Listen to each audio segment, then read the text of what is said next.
Welcome to the Rise Higher podcast. Today I have a very special guest, my very dear friend and the amazing Jade Tailor, who is an actress, she's a writer, she's an activist, she's a social entrepreneur, and just an all-around beautiful soul. Thank you. Love you so much. Love you. Yeah, and I just want to jump right in. Yeah. Jade was here, you were here for to shoot a PSA. Yeah. And thank God we were able to catch you because we've been trying to coordinate and it's like, Jade, how are we gonna get you on? We're gonna do Skype, we're gonna do whatever we needed to do to get you on this show. But thankfully, through divine intervention, you shot a PSA yesterday for the Me Too campaign. Yes. Which is so powerful. Yes, very powerful. You've been such an advocate for raising awareness around, protecting women and men too from sexual assault.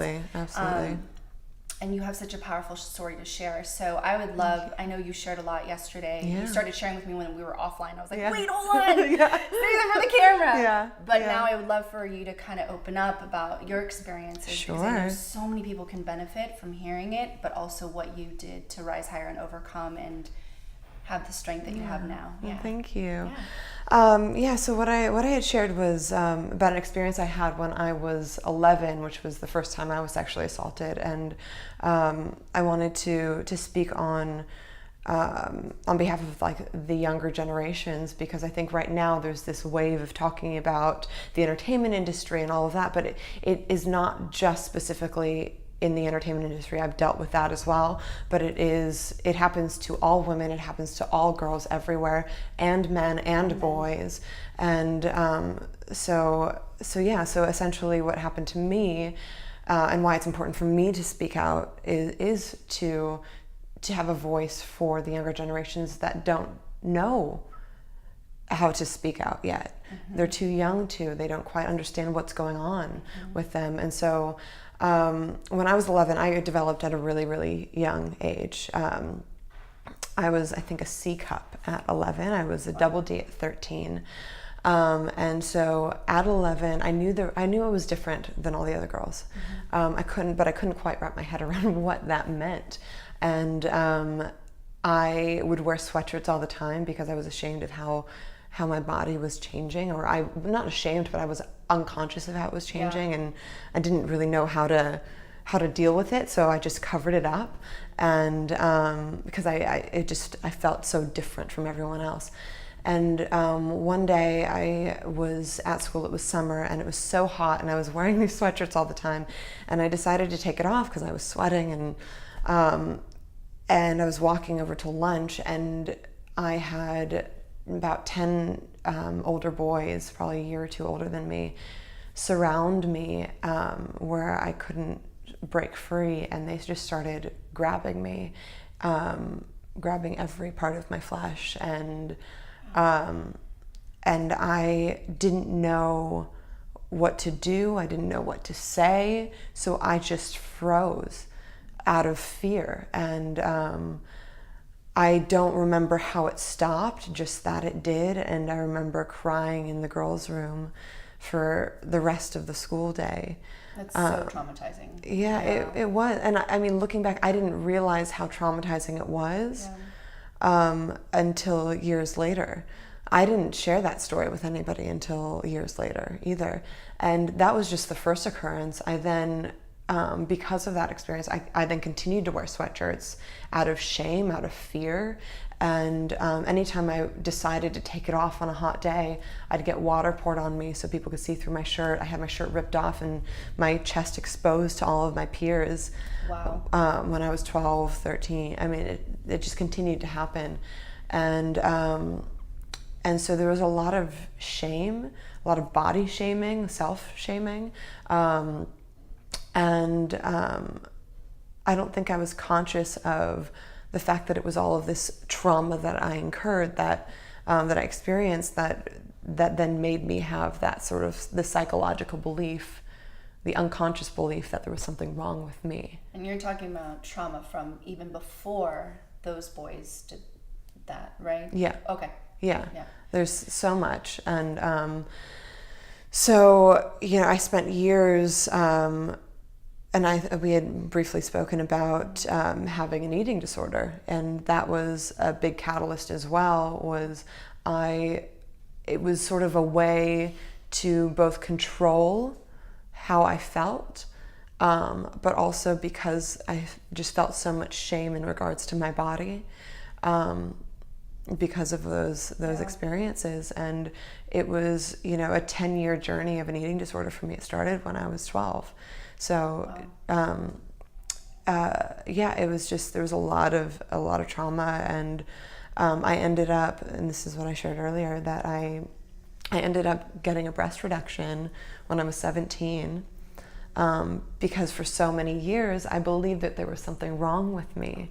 Had you been continually harassed since then too, or you just kept holding that belief that something's wrong with me, and then at that point you're just like, I have to do something, and then you resorted to the breast reduction? It's interesting. Like so that happened. So it started when, like I said, when I was 11, and it continued on till I was about 15, and then something shifted in me, and I'm not quite sure what that was. I think just there was a different strength in me, a different understanding, a different awareness, and I don't know, maybe being older, I don't know what the case was, but it dissipated a bit, the abuse and the harassment, and also I gained a strength and a confidence to speak out and to not allow that kind of behavior.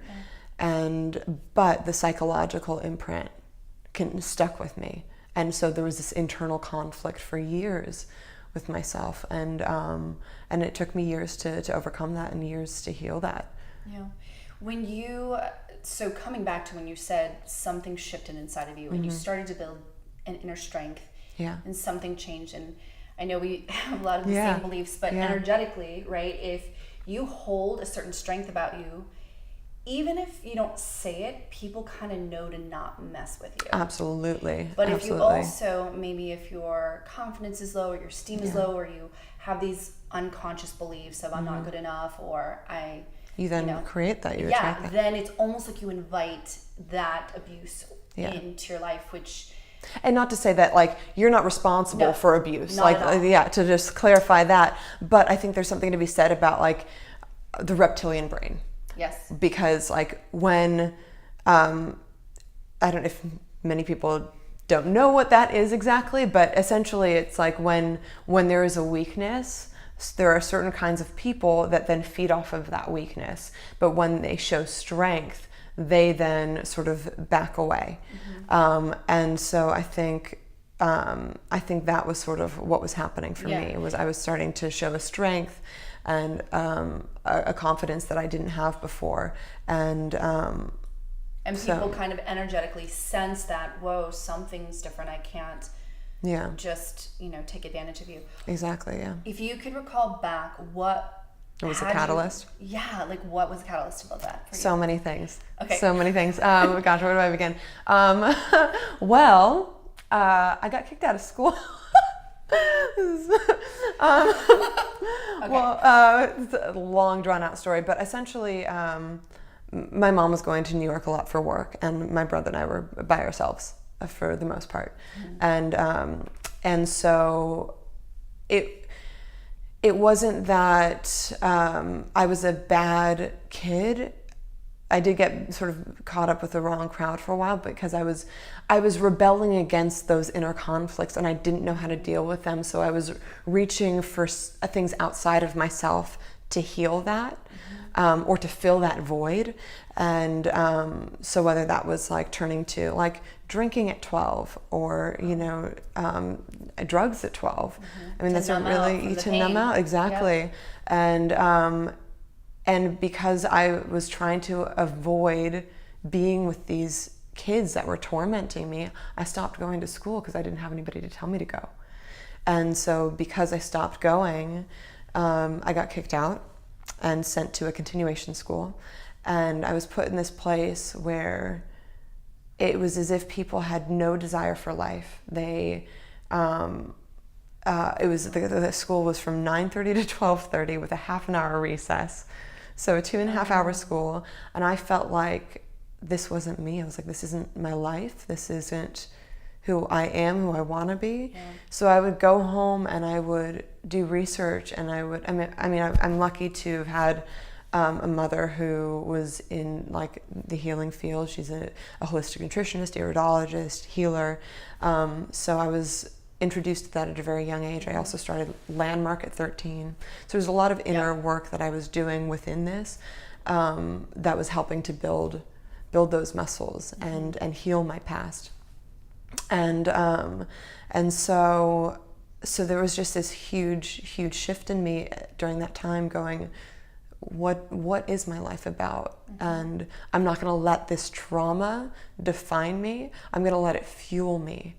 Beautiful. Rather than define me. So that was the shift in your mindset, right? Is taking what happened and using it to empower yourself versus staying the victim. Because exactly. I know that's where a lot of people stay, is like, this happened to me, this is my story, and that's how it's always going to be, or it defines who I am or what I'm capable of. Yeah. But that's not true. Absolutely it's not truly true. like, you know, something happened, great, or not great, but something happened, and now what do I want to do about it? Exactly. You can like just sit with the upset and like being a victim and all of that, or you can go, okay, this happened, what can I learn from it? How can I take it and use it to fuel me? Exactly. And so that is absolutely, so I would go home and I would sing for 5 hours, I would study plays, I would do all the things that I knew fulfilled me and that drove me. And it was then that I started really wanting to be an advocate for girls and for women, and so I started doing research on how I could do that, and so it really was the catalyst for me to change and to support others. And that's where the power lies too, is when you use your pain to support something greater, which is to help other people who are going through it. And you've been such a catalyst for giving people, because it is men and women of all ages who experience that abuse. Right now it feels like, in the time that we're dealing with what's coming out in the entertainment industry and the abuse that's happening there, it feels like it's fueled more towards men, but it is boys and girls, or men and women. But that you're using it to give people permission to speak up. Absolutely. And that is so powerful. It's so powerful. And not only just speak up, but for them to feel like they're not alone. And also because as if I look back at myself as that 11-year-old child, I look at my surroundings and the people that influenced me, realizing that I was surrounded by these powerful men that could do whatever they wanted, and so that was what I believed, was like, oh, they're allowed to do that, even though internally I knew innately that there was something wrong with that. There was still this perpetual belief that they could do whatever they wanted because they were a man, or because they were more powerful than I was. And so I think in us speaking out, it not only allows for others to speak out and use their voices and have the courage to do so and not feel alone, but it also allows the young ones to see, oh, that's not acceptable. I should be respected. I should be treated equally. I should be treated fairly. This is not acceptable behavior.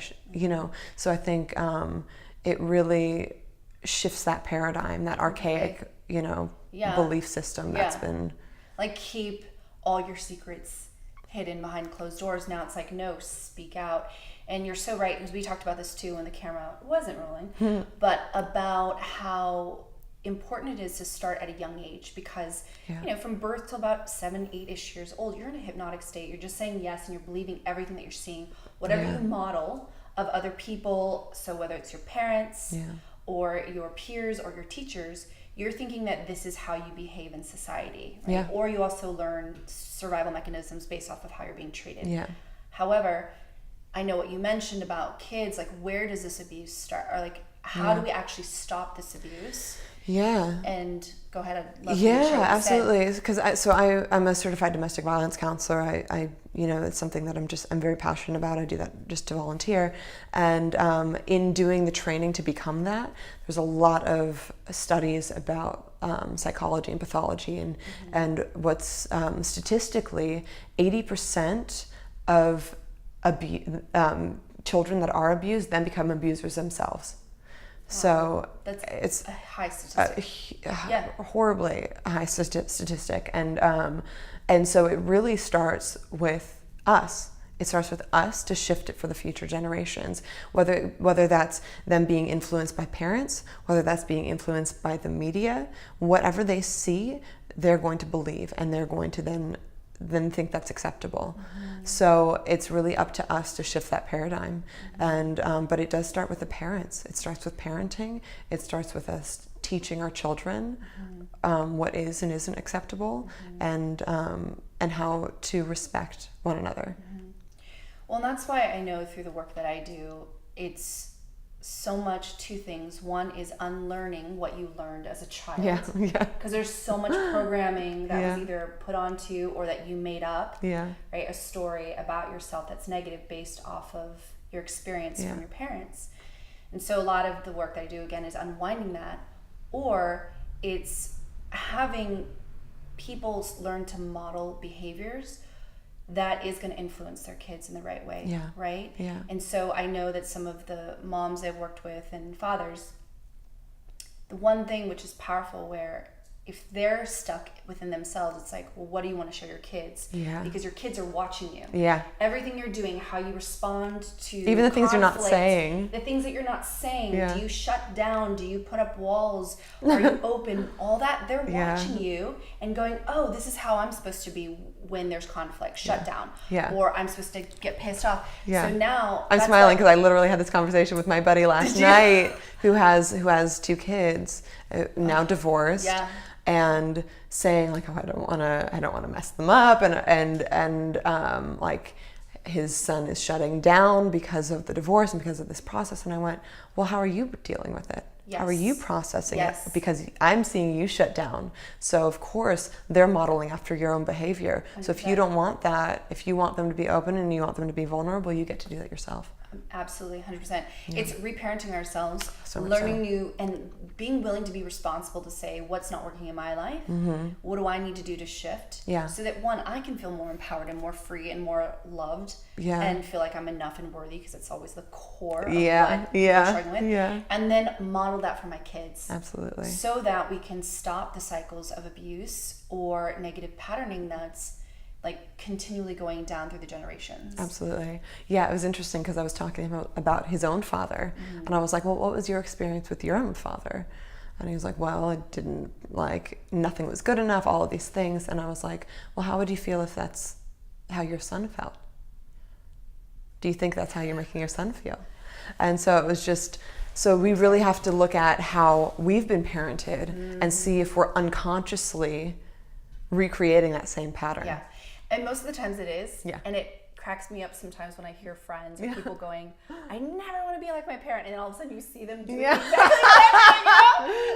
that. And also what you resist persists, right? And so I stopped resisting not wanting to be my parents, and I'm like, okay, there's certain things. I was like, I accept that in this way I am my father. No, I accept it. Or I accept in this way I'm my mother. And in this moment, how can I shift? Yeah, exactly. So good. That's too funny. Yeah. I'm so happy and grateful that you were able to find the strength and look outside of yourself to build and get the support you needed to build yourself up. And that's the encouragement for so many people to do that. You're not alone. I love that message that you had. That's the whole point of this podcast. Yeah. Is like, guys, we're talking, having people who are in the spotlight or super aspiring and accomplished like you, to share your stories, to show we're all human. We all deal with challenging stuff. Yeah. But instead of feeling isolated and alone in that and thinking that something's wrong with you or that you're broken, that we all experience it, and as we all start to share these stories, we realize we're not alone. Yeah. And that there's a pathway up and out, and that's you know the parts now that I'd love for you to share even more of. Yeah. You know, I know you also talked about having your eating disorder for 10 years, 12 years? 10 years, yeah. A long time. What dropped you in? So maybe helping people to psychologically understand what that was. So if someone hasn't done that, but someone in their family has an eating disorder, what? Yeah, absolutely. I would love to talk on that. I mean, there's so many things, because it's different for everyone, and that's one thing that I really want to emphasize, because there are times where it's really about how one looks, and then there's times where it's about trying to numb the feelings. And for me, it was a combination, but for the most part, it was a means in which I could control my feelings. It was all about control. It was like when I would have this like anxiety or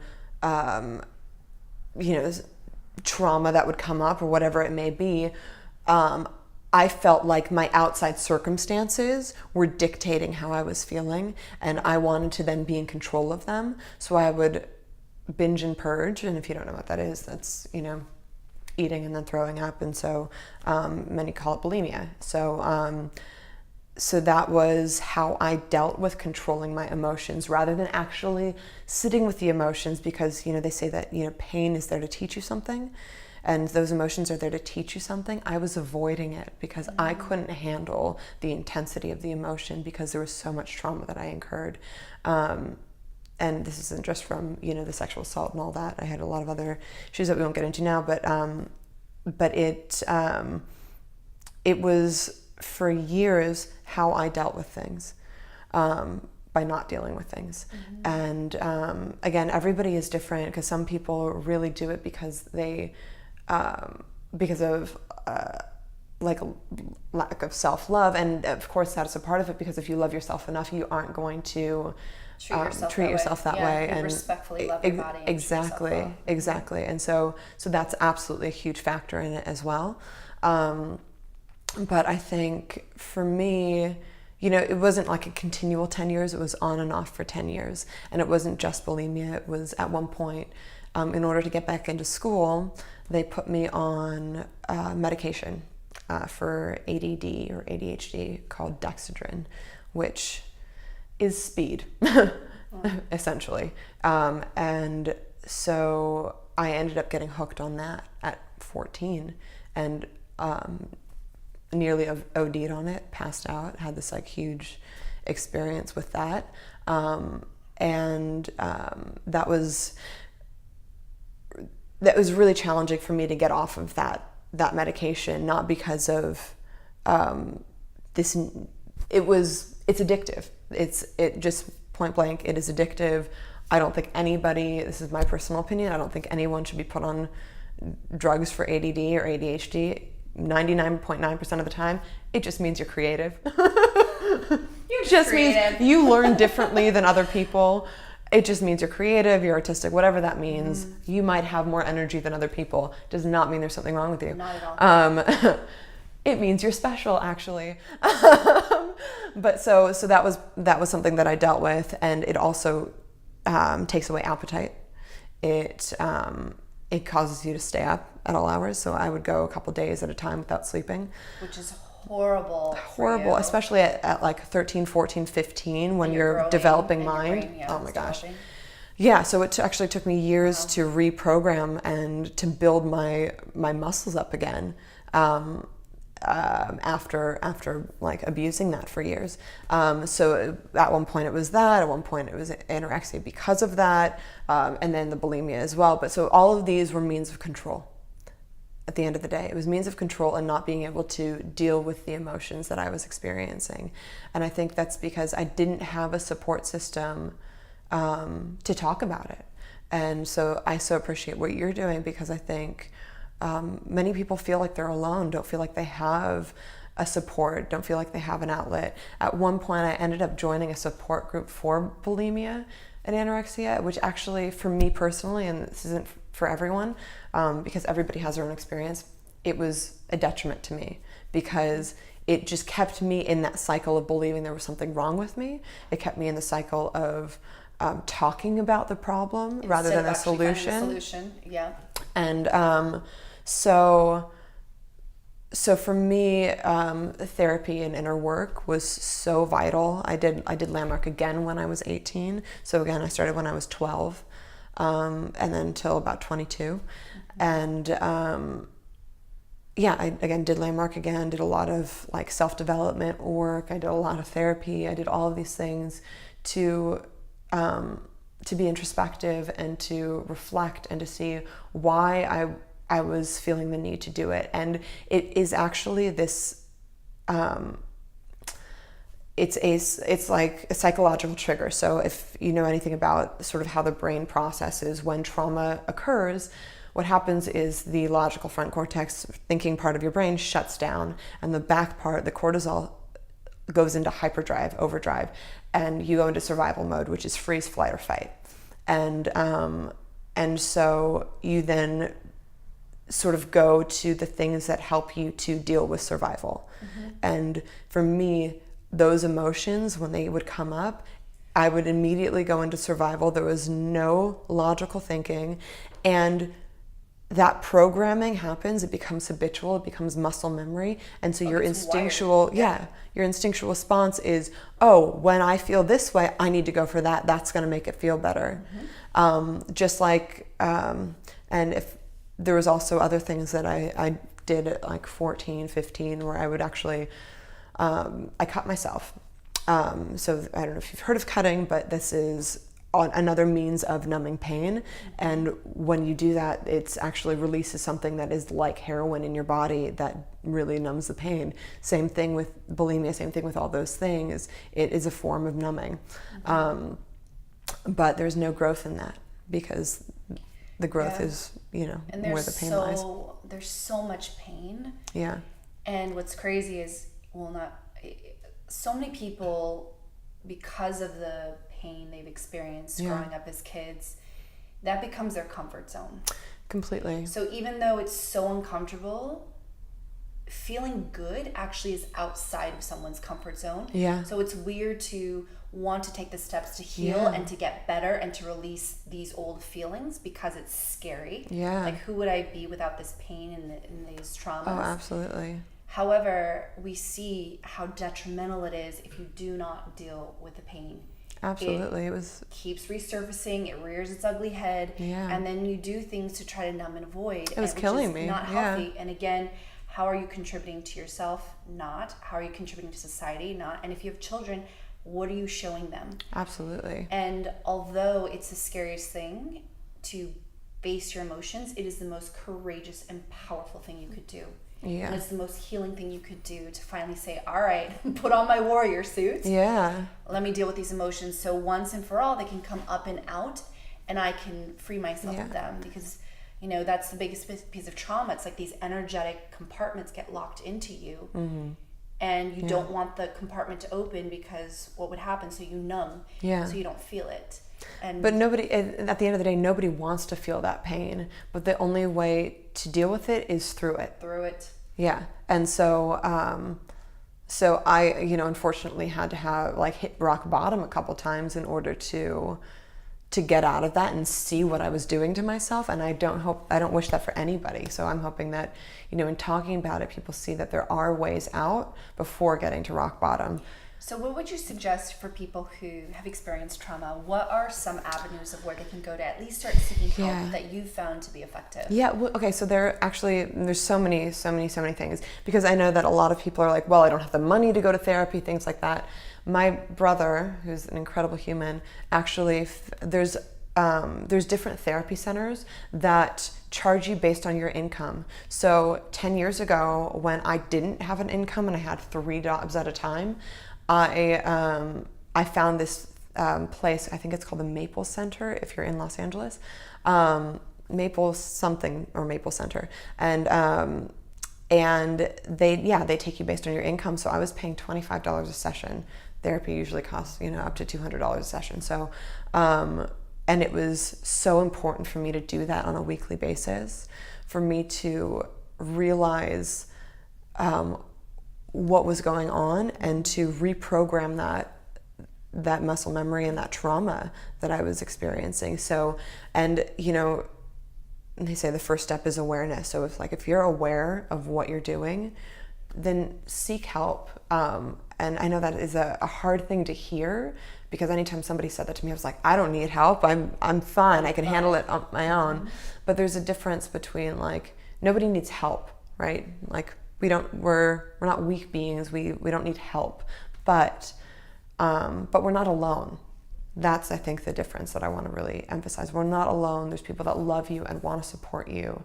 and there's so many places. And if you don't have the means of doing that, there's so many books, so many resources, so many things online, YouTube videos such as this one, that are here to support and people that really do care. And and again, just emphasizing that you're not alone in this scenario. I think one of the biggest first steps is just finding someone you can talk to.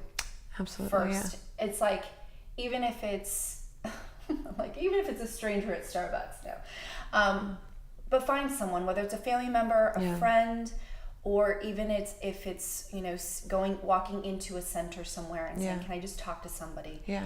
Because the first step of asking for support is so powerful, but then just releasing the energy of speaking it, it already starts to dissolve the shame or the guilt or whatever's holding it in place. Yeah. And then maybe asking that person, like, would you be willing to help me to see what other resources are out there? Yeah. Yeah. Because there is a lot, like you said, and it's a matter of finding what works for you. Yeah. But definitely relying on others to support you through it. And there's so many, the internet is a magical place. There's so many resources. You can Google like support groups and thousands of things will show up. But also for me, besides reaching out to someone else, because I think that was also part of my habit, was trying to reach for something or someone outside of myself in order to fill that void. So for me, it was about writing and speaking to myself, speaking to that inner child and healing that. And so rather than seek someone else to heal that, or whether that was through a relationship, which I did for many years, or whatever it may be, I really I wanted to care for me. And that was so vital in my healing, specifically for the eating disorder, was doing work on self-love. Because huge massive advocate of self-love. I know you are. I've done your course many times, actually. So for me it was like loving myself more than the addiction that I had. And so it was learning to care about myself. And so rather than reaching for the box of cookies that I was going to eat and then purge, it was reaching for something healthy. And it was so reprogramming that response system. That is like huge key. A lot of people use like rubber bands as response, but that I think was hard for me because still inflicting pain. Exactly. It's still, not only is it still inflicting pain, but it was hard for me to get out of that, like that cortisol freeze, flight or fight, to logically think, oh, I need to snap this in this moment. So it was like, okay, if I'm in my kitchen and I see the cookies over here, and right next to it or in front of it, I keep the healthy option. I keep the apple or whatever it may be, or a note that was a reminder of self-love, saying, I love you more than this. So like creating those moments, that for me was really, really supportive. And it was just reprogramming. It wasn't that I was intending to self-harm at that point. After so many years, it was just this habit of doing it and this addiction to numbing that pain. So it's just really these like little micro steps of reprogramming it, and not to get discouraged if you falter in any way, because we're human and that's part of the process. And it takes a lot. It takes so much to reprogram this incredible brain of ours. Totally. Yeah. So, it's been wired in one way for so long that one book, one workshop, one YouTube video is not going to be the thing that is I'm completely different. It's a whole process, and I believe that it's practice. It's a journey through this entire lifetime. I always say to this, because I have clients who, like, within 2 months are at 180 and they're like, I'm amazing, it's all done, I'm healed. And then months later. And then all of a sudden, they're like, I'm finished, I won't do this anymore, or I've done my work. And then all of a sudden, months later, something shifts. The next layer of the onion. There's the next layer. But I always say this, and I always forewarn people, look, it's just like anything, when you are, say, trying to lose weight, all of a sudden, boom, it sheds. But then the next parts, you got to keep doing it to either lose a little bit more or maintain it, and you don't stop. Yeah. And I was like, do you think the Dalai Lama stops meditating? No. Yeah. Homie needs to keep meditating because it's a practice. Absolutely and all this reprogramming is a practice. And even, you might feel like you've kind of overcome something, and then something 10 years down the road might re-trigger it. Yeah. And instead of beating yourself up of going, oh, I thought I dealt with this, look at it with love. Yeah. And go, completely. Okay, more depths for me to go to heal it. Yeah. But self-love is a key, and I know it absolutely is. Earlier when I mentioned, seek out outside support, that's more to also be the support of the catalyst to look inward. Yeah. Because truly, like you were saying, that's where all of it lies, is for you to go in and do work in here. Mm-hmm. Yeah, completely. Absolutely. What do you think then, so what was the decision that you made when you're like, all right, 10 years of this control eating, it doesn't get done? Yeah. What was the shift for you? Oh gosh. I mean, there are many things. I think it was just self-awareness. Like, I was so aware, and I had been practicing self-love. So at that point, well, I mean, it was a couple things. One, when I said, hit rock bottom, I actually, I gave myself because I created I don't want to call it ulcers, because it wasn't ulcers. It was, what happens when one is bulimic, your body, like, it confuses your body. So it starts to overproduce bile. And bile breaks down food. And so it actually ate the lining of my stomach. Mm-hmm. And so I was in horrific pain for about 2 years every time I ate. And I couldn't, like, no matter what, I tried eating soups, I tried eating, like, the most gentle foods, no matter what it was. It aggravated it. And so that was a huge thing. I was like, oh, I'm actually seeing the physical repercussions of what I've been doing for so many years. And as a singer, it was... She's an amazing singer, by the way. Thank you. Amazing. Thank you, darling. You slay, girl. Thank you. That was a share moment. But yeah, as a singer, I was like, I'm harming that. And for me, it was interesting, but I cared so much about my creativity and performing more than I did myself in many ways. But it was the catalyst for me to start to love myself more, because I was like, I can't do this to my voice. I can't do this this is my instrument. But then also, like, being in so much pain, I don't wish it upon anyone. It was literally crying in like fetal position on the floor 3 times a day for 2 years. And so that was a huge moment where I was like, I can't keep doing this. I cannot keep doing this to myself. But also, I was doing all this work on self-love that I realized now it's not about loving myself. Now it's just a habit. So now it's about really reprogramming the brain and reprogramming that response system. So can you give maybe 3 examples of practices of self-love that you did? Yeah. In addition to the one that you shared with, like, the notes and replacing the food. So 3 Yeah. examples of how people can start practicing being loving with themselves. Yeah. And then 3 ways to start reprogramming old patterns to new ones. Yeah. Well, say for me, the things that really, really shifted how I spoke to myself was mirror work and journaling. Those 2 were everything. So if you don't know what mirror work is, it's essentially like looking in the mirror and speaking to yourself lovingly. And I know that sounds like a simple thing, but when you don't, it's so challenging. Oh man, it's hard for anybody. But when you're continually speaking to yourself negatively, unconsciously, because most of it is unconscious, it's really hard to reprogram that. But sitting and just finding the things that you love about yourself, telling yourself, I love you. Even if you don't mean it yet. Yes. Like, that's the thing, so important. Like, oh man. Because sometimes, like, I remember when I first started, I just sat there and I looked at myself and I just cried and I couldn't stop.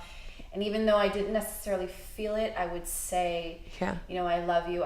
Because again, if you say something enough times, you start to believe it. Fake it till you make it. Fake it till you make it, girl. Or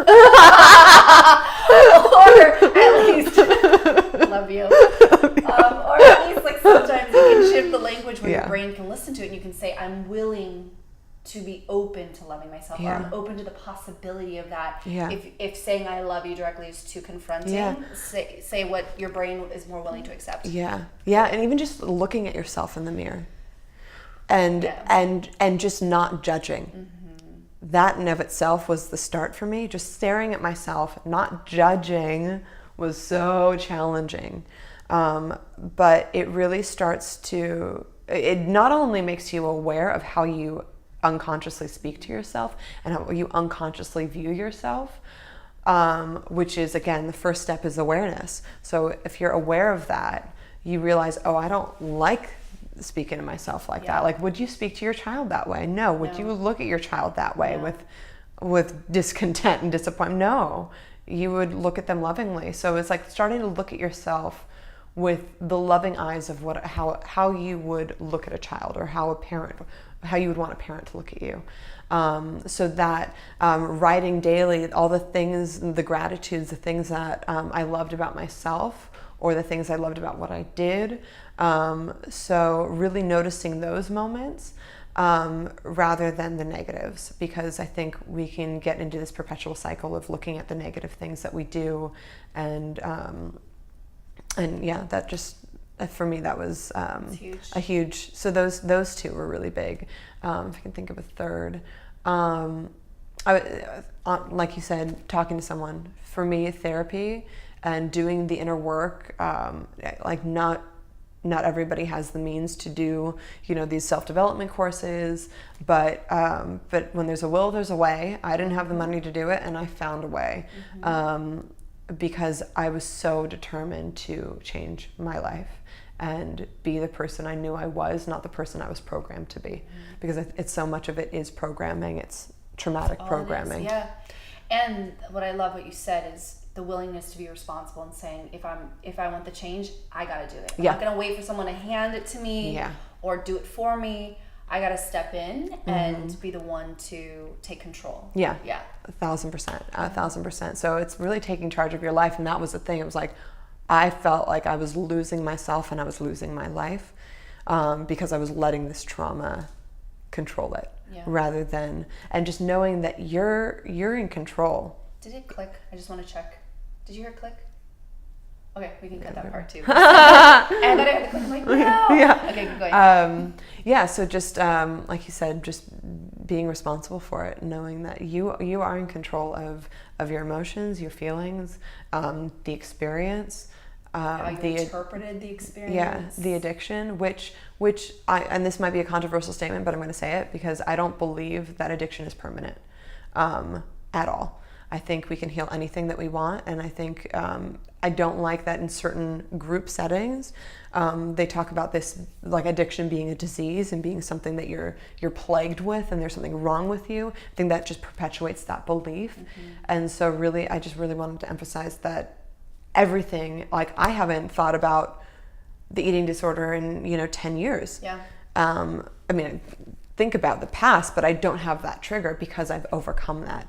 I don't think it is a permanent addiction. I think we can overcome anything that we want in life if we have the will, and we just choose. We choose to overcome it. And then you asked another question. 3 ways to reprogram. Reprogram, If someone wants to start to change a belief about themselves or how they do things. Well, like I was saying before, like therapy was such a huge catalyst, and being able to speak about it and just have an ear, have someone there that just a way for you to release it, because when we hold it in, it just keeps perpetuating it. So finding a means to release it, there's so many ways to do that. There's so many courses that you can do, so many online things, writing it out. That was huge. But like I said, with reprogramming, it's first step is awareness. And the second step, And I know this, and I emphasize this again, it's so challenging when we're in that moment and that logical thinking part of our brain shuts down and we go into that freeze, flight, or fight mechanism. It's so difficult to be aware in that moment, to reach for something else, to reach for the good thing. So finding ways to have reminders of when that comes up. This is funny, but I have tattoos that are reminders for me. What do your tattoos say? There's some white ones. So this one, it's actually, this is my grandmother's name, Leela. And it actually means night in Hebrew. For me, there's a couple reasons. One, she's a Holocaust survivor. And it was for me a reminder that she's gone through so much and was such a light that no matter the darkness, there's always going to be light. Always, if you look for it. Yeah. And there's no light without the darkness, and vice versa. Yeah. So for me, that was like, that's my favorite one. It's my most powerful one. And then this one, it's the tribe symbol, which stands for transform, resurrect yourself, be empowered. So it's just that reminder that in any moment you can transform, resurrect yourself from your circumstances, and then again be inspired and empowered. Again, finding ways, like I was saying, like rather than not only just don't buy the cookies or whatever it may be that you know is unhealthy and that isn't going to support you, but and this is just like a generalized statement, of course, put something else in front of it, or put a note there that reminds you of self-love or reminds you of something else, because when you're unable to sort of think, having that visual really helps to snap you out of it. And that's why for me the tattoos, it was like that visual reminder. Yeah, I got mine. Yeah. It's that visual reminder that it's right there, and you're like, oh, okay. Because when you see it, you believe it, right? So that was, for me, was having those visual cues and those visual reminders, and finding different things that rather than reaching for the negative thing, find a song that makes you inspired. Find an object. I carry stones with me everywhere, so reminding me of that, having that on me, is a reminder to stay grounded. It's that physical presence or that auditory. It's all about like senses. So shifting the sense from your internal feeling, because a lot of it comes from the gut when you have those anxiety-driven responses, to shifting to a different sense, and that helps to get you out of that. Beautiful. Yeah. So those are some things that helped me. I love those, Jade. And I love you. I love you. And your wisdom. Every Thank time you. I talk to this woman, you would just have such a well of wisdom. And I observe you when we're in spaces together. And you love with all your heart. You give with every ounce of your being. And I'm so grateful that I'm your friend. And on this journey, and to know you, and for everybody who's listening and watching, to be able to learn from your experience, and just thank you so much. Thank you so much. Yeah. Thank you. So before we close this out, Yes. though, I got 3 questions for you. Absolutely. Okay. This is what I ask all my guests. And Yay. this is the Unlock Your Heart round. Ooh. Right? We're going to learn a little bit more about you, Mama. Open. What's something about you that not a lot of people know? Oh. Well, that's a good one. Something unique about you. The first thing that came to my mind is a weird one, and I don't know if you want to see this. I have a really big tongue. Show it.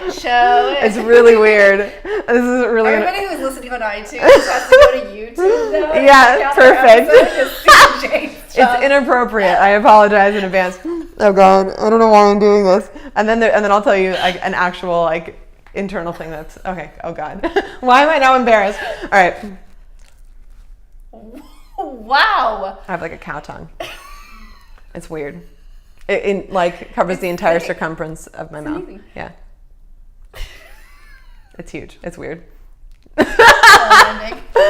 Something people don't know about me besides that weird thing. Well, it helps you sing. Actually, it's been harder. Oh. But it does create a fuller sound. But in classical training growing up, they're like, you need to open your mouth differently. I was like, you don't understand. I'm opening my mouth in the way that I can't. It's just my tongue is so big. It was a thing. Anyways, people don't know about me. I mean, I'm typically an open book. I think, I'm very much an open book because I think you're still laughing at my tongue.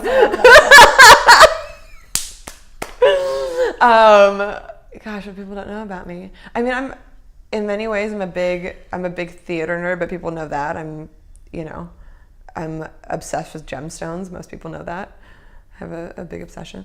Yeah, I don't know that there's something. Well, I think the tongue. People, I think I didn't know we're that. good. Yeah, there we go. You did show and tell today, so thank you. You went above and beyond. Yeah. Woo. Thanks. All right.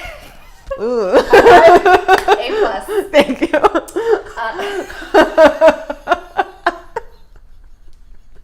Now the world will see my enormous tongue.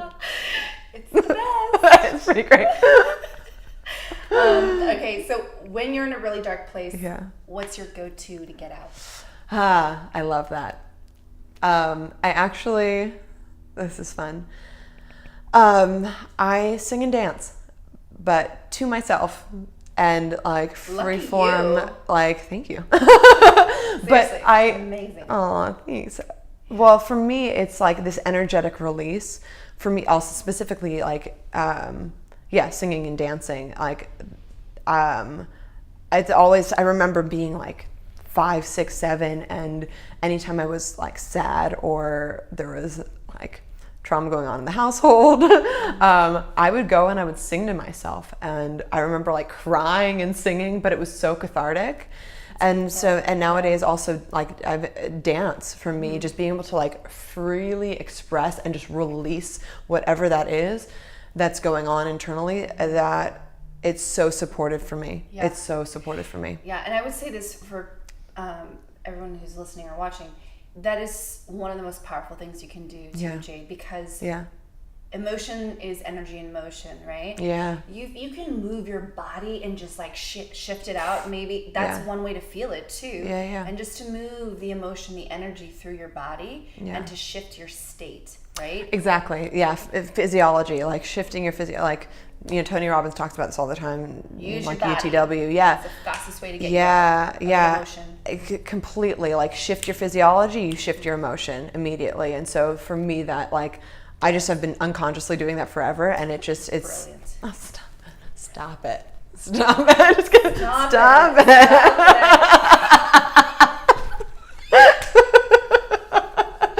Oh man. So good. So good. I'm just gonna keep this rolling all the time, just for you. Stop it. Stop.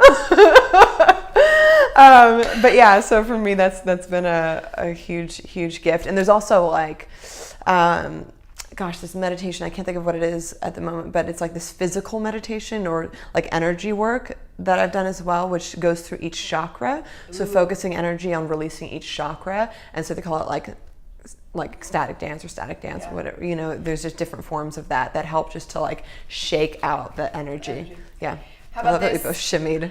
I know, energy. I'm going to check back in with you to find out what that is. Yeah. And then we'll put a link in the show notes to whatever that meditation is. Yeah, I believe it's, Alita St. James is a dear friend of my family in New York, and she does a lot of energy work, and I think it's one of her meditation pieces. Perfect. Yeah, we'll link it up. Yeah. Final question. Yes. Ooh. Ooh. Knowing what you know now. Ah, yeah. Oh, God. Oh. Such a good question already. What advice would you give your 10-year-old self? Gosh, that is a great question.